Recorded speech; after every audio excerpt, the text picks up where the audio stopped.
A luta operária. A ação direta. Os sindicatos perdem então a sua importância na luta dos operários contra o capital, mas a luta em si mesma não pode cessar.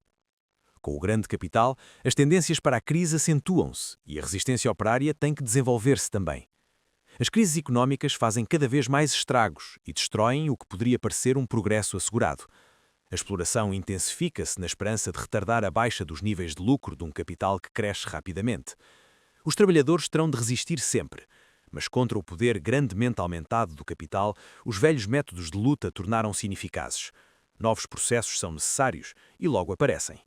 Brotam espontaneamente das greves selvagens, ilegais, na ação direta. A ação direta é a ação dos trabalhadores, aquela que não passa pelo intermediário, os burocratas sindicais. Uma greve diz-se selvagem, ilegal ou não oficial, por oposição às greves desencadeadas pelos sindicatos respeitando os regulamentos e as leis. Os trabalhadores sabem que a greve legal carece de efeito. Os delegados são forçados a desencadeá-la contra a sua vontade e sem que a tenham previsto, talvez pensando intimamente que uma derrota seria lição salutar para os presunçosos operários e sempre tentam pôr-lhe fim o mais rapidamente possível. É por isso que a exasperação explode no meio de grupos, maiores ou menores, de operários e toma a forma de greve selvagem, desde que a opressão se torne muito forte ou as negociações se arrastem sem resultado. O combate da classe operária contra o capital é impossível sem organização. Esta nasce espontaneamente, imediatamente, não sob a forma de um novo sindicato, é preciso dizê-lo, com direção eleita e regras escritas, sob a forma de parágrafos sucedendo-se em boa ordem. Por vezes acontece assim. Os trabalhadores, atribuindo a ineficácia de luta aos defeitos pessoais dos velhos chefes, cheios de furor contra os sindicatos tradicionais, fundam um novo sindicato, à cabeça do qual põem os homens mais capazes e enérgicos, e com efeito, ao princípio, as lutas endurecem, encarniçam-se. Mas com o tempo, ao novo sindicato, se continua pequeno, falta-lhe força, qualquer que seja, de resto, o seu ativismo. Se, pelo contrário, cresce, a necessidade faz-lhe adquirir as mesmas características dos sindicatos tradicionais. Em consequência das experiências deste tipo, os trabalhadores acabarão por escolher outra via, manter inteiramente nas suas mãos a direção da sua própria luta. O que se pretende dizer com manter inteiramente nas suas mãos a direção da sua própria luta, ou, se preferirmos, dirigir eles próprios os seus assuntos? Deve entender-se que toda a iniciativa e decisão emanam dos próprios trabalhadores. Mesmo existindo um comitê de greve, indispensável quase sempre, pois os trabalhadores não podem estar permanentemente reunidos, tudo será feito pelos grevistas. Permanecem ligados, repartindo entre si as tarefas, tomam as medidas que se impõem e decidem diretamente todas as ações a efetuar. A decisão e a ação, ambas coletivas, formam um todo. A primeira tarefa a executar, a mais importante, é fazer propaganda, numa tentativa de estender a greve. A pressão sobre o capital deve intensificar-se. Em face do gigantesco poder do capital, não somente os operários tomados individualmente são impotentes, mas também os grupos de trabalhadores que permaneçam isolados. A única força que está à altura de lutar contra o capital é a que resulta da unificação firme e resoluta de toda a classe operária. Os patrões sabem-no, ou sentem-no muito bem, e a única coisa que os faz ceder e fazer concessões é o medo de que a greve se torne geral. As hipóteses de sucesso são tão maiores quanto a vontade dos grevistas seja claramente expressa e o número dos que entram em luta é mais importante. Tal extensão produz-se porque não se trata de um grupo que está atrasado, vivendo em condições piores que os outros operários, tentando elevar-se até ao nível geral. Nas circunstâncias presentes e novas, o descontentamento é geral. Todos os trabalhadores se sentem acabrunhados pela dominação do capital. Por toda a parte se acumulam motivos para uma exploração social. Não é por terceiros, mas por si próprios, que os trabalhadores entram em luta. Se sentissem isolados, temendo perder os seus empregos, ignorando as reações dos camaradas, na ausência total de unidade, recuariam perante a ação. Mas desde que entram na batalha, transformam-se. O medo, o egoísmo são relegados para segundo plano e novas forças jorram, o sentimento comunitário e a própria comunidade, a solidariedade e a abnegação, que a despertam a coragem e reforçam a determinação. E elas são contagiosas. A greve selvagem, qual fogo numa pradaria, alcança outras empresas e engloba massas cada vez maiores e importantes. Tal resultado não pode ser obra de um pequeno número de chefes, de funcionários sindicais ou de novos porta-vozes que se tivessem imposto por si mesmos, se bem que de um facto, sem dúvida, a ousadia de alguns intrépidos camaradas possa impulsionar fortemente a ação. É necessário que seja a vontade e o trabalho de todos, o produto da iniciativa comum. Os trabalhadores não somente devem agir, é preciso que imaginem, reflitam e decidam por si próprios. Não podem deixar a decisão e responsabilidade a um organismo, um sindicato, que se encarregaria deles. São inteiramente responsáveis pela sua luta. Sucesso ou derrota dependem somente deles. Eram homens passivos, tornam-se homens ativos, tomando com decisão o seu próprio destino nas mãos. Eram indivíduos isolados, importando-se apenas consigo mesmos, são agora um grupo unido, fortemente cimentado. As greves espontâneas apresentam ainda outro aspecto importante. A divisão dos trabalhadores em sindicatos distintos é anulada. No mundo sindical, as tradições herdadas da época do pequeno capitalismo jogam um importante papel. Separam os trabalhadores em corporações muitas vezes rivais, invejosas e disputando-se sem cessar. Em alguns países, as diferenças políticas e religiosas são também barreiras que conduzem à criação de sindicatos liberais, católicos, socialistas ou outros, bem individualizados uns dos outros. Na oficina, os membros dos diversos sindicatos encontram-se ombro a ombro. Mas, mesmo no decorrer de uma greve, permanecem muitas vezes isolados, evitando deixar-se contaminar demasiado por ideias unitárias, deixando o trabalho de fazer acordos com vista à ação ou às negociações apenas para as direções sindicais e os delegados. A quando de uma ação direta, estas diferenças de dependência perdem totalmente o seu objetivo e interesse.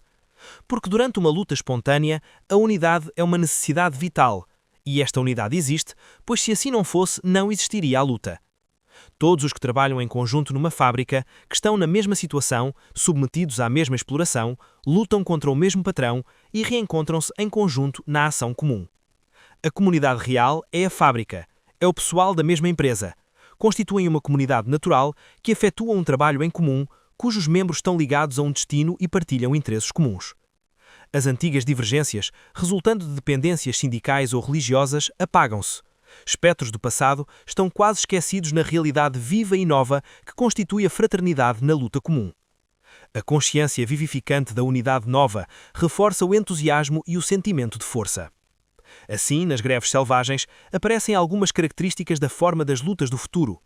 Primeiro que tudo, a ação por si mesmo e a iniciativa pessoal, que permitem conservar nas mãos toda a atividade e decisão. Em seguida, a unidade, que se ri das antigas divisões e se realiza a partir do agrupamento natural que é a empresa. Estas formas surgem não de planos pré-concebidos, mas espontaneamente, irresistivelmente, impostas pela força superior do capital contra a qual as organizações tradicionais já não podem seriamente lutar. Mas isto não significa só por si que o vento tenha mudado, que os trabalhadores vão ganhar de certeza. Porque as greves selvagens conduzem a maior parte das vezes à derrota. Continuam a ser muito limitadas. Só em alguns casos favoráveis conseguem evitar a degradação das condições de trabalho. A sua importância reside no facto de mostrarem um vivo espírito de luta que não pode ser reprimido. Sempre essa vontade de se afirmar como homem brota de novo dos instintos profundos de autoconservação, dos deveres para com a família e os camaradas. Assim, se reencontram e desenvolvem a confiança em si mesmo e a consciência de classe. Estas greves selvagens são anunciadoras das grandes lutas do futuro, que, provocadas pelas necessidades sociais importantes, por uma repressão cada vez mais pesada e uma miséria mais profunda, as massas serão forcadas a travar. Quando as greves selvagens rebentam em larga escala, envolvendo grandes massas, ramos inteiros da indústria, cidades ou regiões, a organização tem de tomar novas formas. É então impossível reunir numa única assembleia para deliberar todos os grevistas. Todavia, mais que nunca, a compreensão mútua é condição da ação comum. Formam-se comitês de greve que agrupam os delegados de todo o pessoal e que discutem permanentemente a situação. Claro que os comitês de greve nada têm de comum com os secretariados sindicais compostos por funcionários. Antes possuem já certas características dos conselhos operários. Nascem da luta, da necessidade de lhe dar unidade, direção e fim. Mas não agrupam líderes no sentido ordinário do termo, não têm poder direto algum. Os delegados, que de resto não são sempre as mesmas pessoas nas diferentes sessões, vêm para exprimir a vontade e opinião dos grupos que os mandataram. Porque esses grupos não apoiam senão uma ação em que a sua vontade se pode manifestar. Por conseguinte, os delegados não são simples mensageiros dos grupos mandatários, têm um papel preponderante na discussão. Encarnam as convicções dominantes. Nas reuniões dos comitês, as opiniões são discutidas, examinadas à luz das circunstâncias, os resultados das deliberações e as resoluções são retransmitidas pelos delegados aos grupos de grevistas reunidos. É por seu intermédio que o pessoal da fábrica e ele mesmo pode tomar parte nas deliberações e decisões. É assim que, no caso de importantes massas de grevistas, a unidade de ação está assegurada. Bem entendido, esta unidade de ação não significa que cada grupo se curve sem pestanejar às decisões do Comitê de Greve. Nenhum regulamento escrito confere tal poder de decisão ao Comitê. A unidade na luta não é um regulamento determinando uma utilização judiciosa de competências, mas uma resposta espontânea às exigências da situação numa atmosfera de ação apaixonada. Os trabalhadores tomam eles mesmos as decisões, não em virtude de um direito que lhes fosse conferido por regulamentos por eles aceitos, mas simplesmente porque decidem verdadeiramente dos seus atos. Pode mesmo acontecer que os argumentos apresentados por um grupo não consigam convencer os outros, mas que isso acabe por conduzir finalmente à decisão pela força da sua ação e do seu exemplo. A autodeterminação dos trabalhadores em luta não é uma dessas exigências deduzida do estudo teórico, a partir de discussões sobre a necessidade e possibilidade da sua utilização, é simplesmente a constatação de um facto decorrendo da prática. Muitas vezes tem sucedido no decurso de grandes movimentos sociais e sem dúvida alguma voltará a suceder que as ações efetuadas não correspondam às decisões tomadas. Por vezes os comitês centrais lançam um apelo à greve geral e só são seguidos aqui e além por pequenos grupos. Algures, os comitês pesam tudo minuciosamente, sem se aventurarem a tomar uma decisão e os trabalhadores desencadeiam uma luta de massas.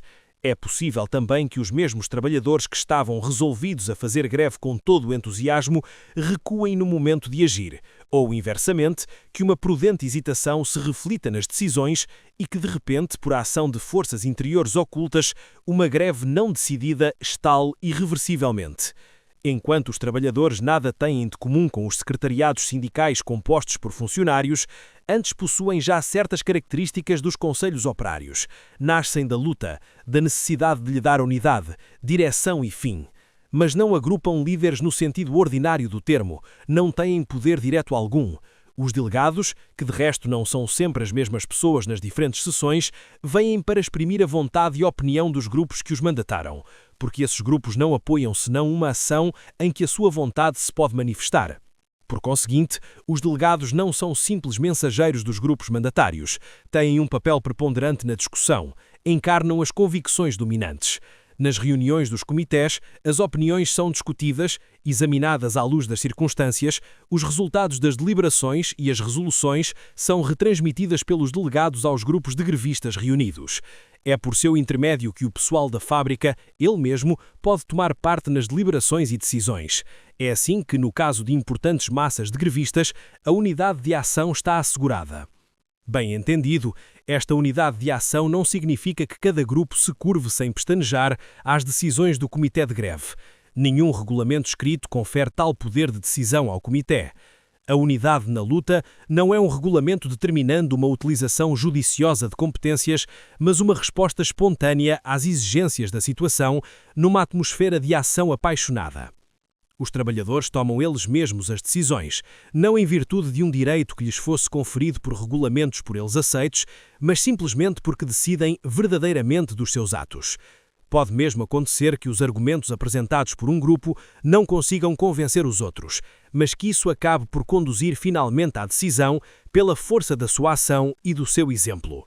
A autodeterminação dos trabalhadores em luta não é uma dessas exigências deduzida do estudo teórico, a partir de discussões sobre a necessidade e possibilidade da sua utilização, é simplesmente a constatação de um facto decorrendo da prática.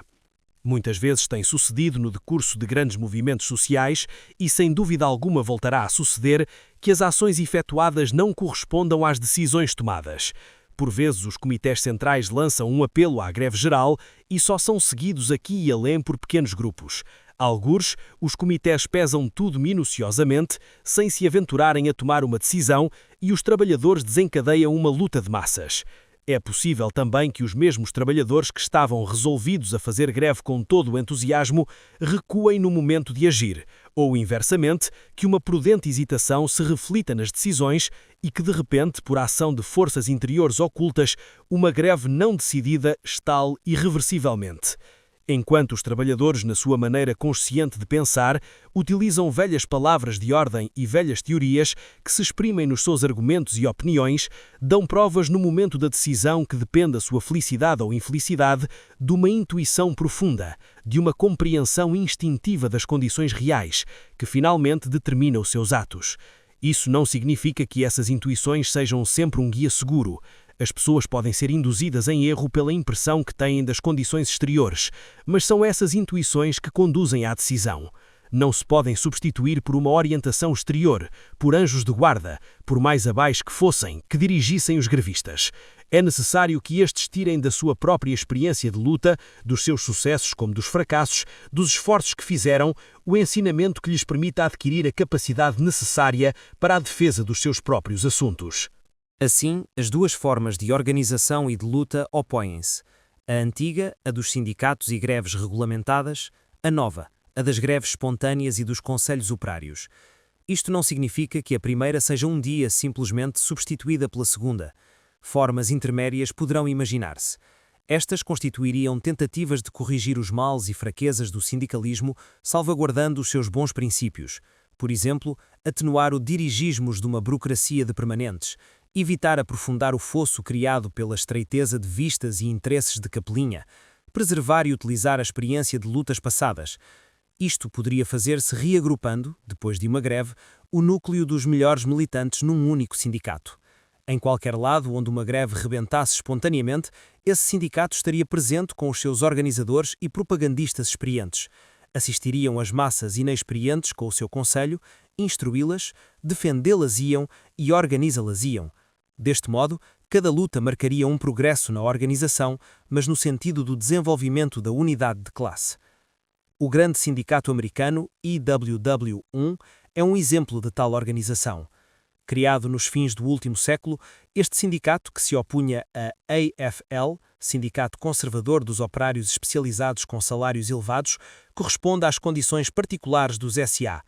Em parte resultado de duras batalhas travadas por mineiros e lenhadores, pioneiros independentes que partiram à conquista das regiões selvagens do Far West, contra o grande capital que tinha monopolizado ou saqueado as riquezas das florestas e dos solos, era também o resultado das greves da fome efetuadas por massas de imigrantes miseráveis, originários da Europa de Leste e do Sul, amontoados e explorados nas minas de carvão, nas fábricas e cidades do oeste dos Estados Unidos, desprezados e abandonados pelos sindicatos tradicionais.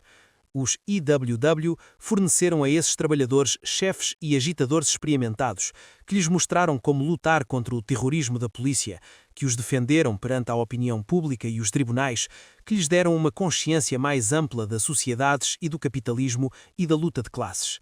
Nessas lutas gigantescas, dezenas de milhares de novos membros aderiram aos IWW.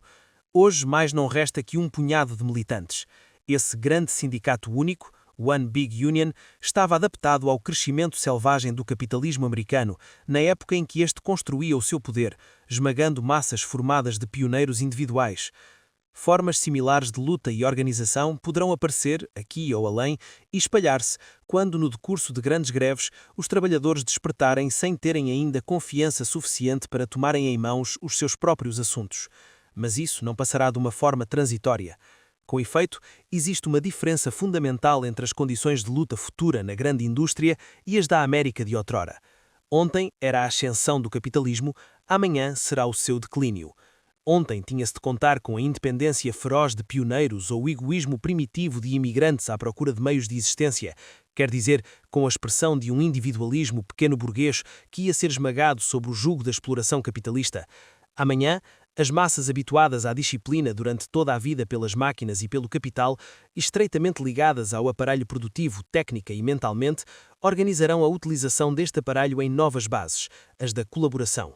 Os trabalhadores tornaram-se proletários completos, em que toda a sobrevivência de individualismo pequeno-burguês foi apagada há muito tempo pelo hábito de trabalho em comum. As forças neles escondidas, que são a solidariedade e a dedicação, esperam somente por grandes lutas para se transformarem em princípios orientadores da vida. Então, mesmo as camadas mais oprimidas da classe operária, aquelas que só com hesitação se juntam aos camaradas, quererão seguir o seu exemplo e sentirão crescer nelas as novas forças comunitárias. Compreenderão, então, que a luta pela liberdade não só requer a sua adesão, mas também exige que desenvolvam a sua atividade própria e a confiança em si mesmos. Ultrapassando assim as formas intermédias de autodeterminação parcial, o progresso tomará definitivamente o caminho que leva à organização em conselhos.